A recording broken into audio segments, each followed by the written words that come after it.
You ever get the feeling you're not just running for your health, but running through somebody else's idea of who you are? That's how it started that morning, just me, Maya Carter, trying to clear my head in an Atlanta park, thinking about the case files piling up on my desk, the ones that never really leave you alone, you know? And before I'd even made it halfway around the loop, there he was, some white cop with a badge, eyes hard as old concrete, staring at me like he'd already decided I was a problem worth solving. You know what I mean? The kind of stare that makes you check if your shoes are tied, just to have something else to focus on while the anger simmers under your skin. He didn't ask me for ID right away, no. That would have been too simple. First he asked if I lived around here, then if I was out for a run, his hand never far from the radio on his belt. I knew the routine. I knew the tone, too, casual on the surface, but already filing you away as suspicious. We've had some unfamiliar folks in the neighborhood, he said, like that explained everything. And I looked at him, really looked, and decided in that moment I was done making it easy for guys like him to feel comfortable in their ignorance. So I stood there, sweat on my brow, heart beating loud enough I figured he could hear it, and told him, flat out, I didn't need to give him my name unless he had cause. His eyes narrowed, and you could see the machinery whirring. Didn't expect pushback, not from someone who looked like me, out here on my own, in his territory. Yeah, that happened. But I'd been through worse, seen what happens when you let fear set the boundaries. He started pressing harder, questions coming faster, closer, his voice a little less controlled. I kept my tone steady, polite even, because I knew what he was after: a slip, a crack in the facade, a reason to escalate. You studied law, or something? He tried, like knowing my rights was an insult. Maybe I have, I said, not to boast, but because there's a kind of power in not backing down. By then, the park was starting to wake up. Old folks walking dogs, a jogger with headphones who'd seen enough of the world to keep his head down, a woman pushing a stroller who slowed just long enough to catch the drift of what was going down before deciding she didn't want any part of it. The air between us was thick. He kept circling, talking about burglaries, about how people like me needed to prove we belonged. I saw his hand move again, this time toward his cuffs. You got ID? He demanded, and I told him no, and no, he didn't have a right to search me without cause. His jaw flexed, his breathing changed, and I could see he was angry, but more than that, he was threatened. I know that look. I've seen it at crime scenes when men realize the script isn't going to play out the way they'd planned. You ever feel the world tilt? It did right then. He lunged, no warning. No command, just snapped at my phone, knocking it from my hand. Glass cracked on concrete, and the sound was sharp enough to pull every eye in the park in our direction.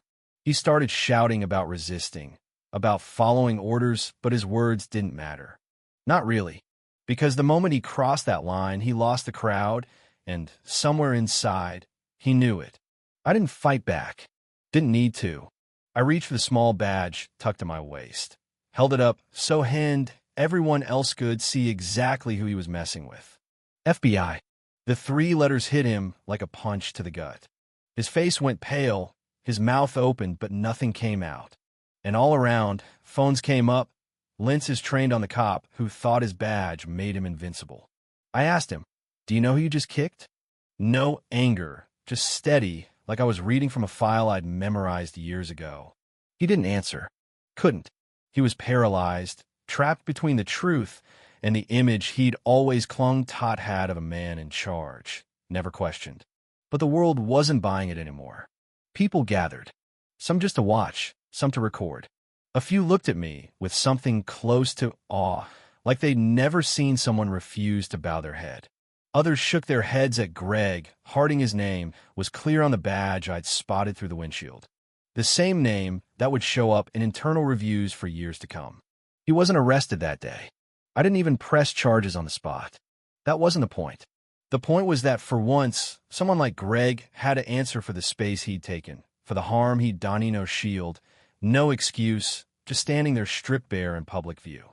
I left the park that morning with the same stride I'd started with. Only now the air felt a little lighter, the world a little sharper. But the story didn't end there. When you shake the foundation, everything shifts. Within hours, the video was everywhere. Local news, national blogs, hashtags exploding justice for Carter, badge versus badge. I started getting messages, some supportive, some not. You think the FBI will protect you forever? People warn me, in person and online. But I've been in bigger storms, and this time I had backup not just from colleagues, but from folks who saw what happened and knew it was wrong. At work, things changed too. No more small talk by the coffee machine. No more easy banter with officers who once saw me as just another suit. Files started to surface old complaints against Greg, names I'd seen before but hadn't connected. Jamal Edwards, 17, head injury, case closed due to lack of evidence. Lydia Monroe's kid, bruises documented, but nothing ever came of it. Patterns emerged. Cases shelved, reports lost, witnesses unreachable. I reopened everything I could, connected the dots, and every new detail made the air in the office colder. One afternoon, I was called up to see Assistant Director Banks. You know, the type never rattled, always 2 steps ahead. He told me to be careful, that digging too deep would hurt more than just Greg. Some networks don't want to be exposed, he said. There are people who will protect the system over any one agent. No threats, just facts. But I didn't stop. Couldn't. Because once you know what's buried, you can't unsee it. The case went public. Lawsuits were filed. Headlines didn't just focus on Greg. Anymore, they started to question the whole system, the silence, the cover-ups. People who'd never dared to speak wrote anonymous letters, left files in my inbox, started to believe for the first time that maybe the wall was starting to crack. Greg got suspended, not because anyone wanted justice, but because the spotlight had shifted.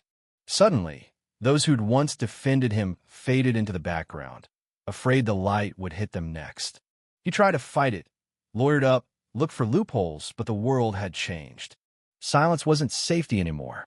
It was just another way to be complicit. The trial came. No drama. No shouting matches, just the slow, relentless unspooling of years of avoided responsibility. Witnesses admitted they'd heard rumors, seen things, never spoken up. Internal affairs supervisors fumbled explanations about missing footage, unexplained injuries. Greg shrank in his chair, losing pieces of himself with every testimony. The verdict? Guilty abuse of authority, violation of civil rights. No prison time, but he lost his badge, lost his power, ordered into a restorative justice program. No more uniforms, just chairs in a circle with people he'd once dismissed as nothing more than names on a report. He had to listen, to sit through stories of pain, humiliation, loss. He learned the kind of silence that comes from actually hearing someone, not just waiting for your turn to speak. As for me, I didn't take a victory lap. Didn't want the fame, the hashtags, the TV spots. I just kept working, showing up, reminding myself and everyone else that justice isn't loud. It's quiet. It's in the moments when you refuse to walk away, when you listen, when you give someone else space to be heard. You want to know the real twist? Greg changed. Not overnight, not with a single tearful apology, but slowly, in the cracks left by everything he'd lost. He started to listen, stopped explaining. One day, at a community forum, he stood up, looked the room in the eye, and said, "I'm not here to fix what was wrong. I'm here to make sure it doesn't happen again. No more, no less." And maybe that's enough. So what about you? Ever been misjudged? Overlooked? Underestimated? Silenced because someone decided who you were before you opened your mouth? If this story hits close, share it. Talk about it. Because every voice counts, especially the ones that refuse to be quiet anymore. That's how justice changes from the ground up, one story at a time.